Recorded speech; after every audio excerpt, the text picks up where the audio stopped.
बापरे बापरे, तुझी मम्मी येते रे बाबा माझ्याकडे. नको येऊ माझ्याकडे, नको येऊ नको येऊ. त्याची मम्मी, त्याच्या मम्मीला असं वाटलं की ते माझ्या म्हणजे मी त्याला पकडते की काय की, म्हणून त्याची मम्मी माझ्याकडे पळतच आली वरतून.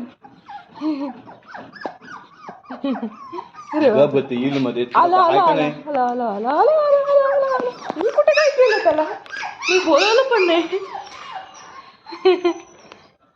त्याला यायचंच होतं. बापरे बापरे, माझ्या मागे का बरं येतो रे बाबा शोणाच्या सायकलला. त्याला माहिती झालंय घर, मग तो 2 दिवस इथे राहिला आहे, त्याच्यामुळं आता त्याला आता इथलं सगळं माहिती झालंय.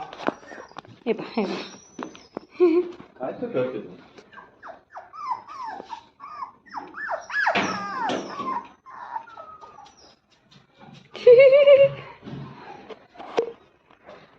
त्याची आई बघते, त्याला सोडा बाहेर. जात नाही ते.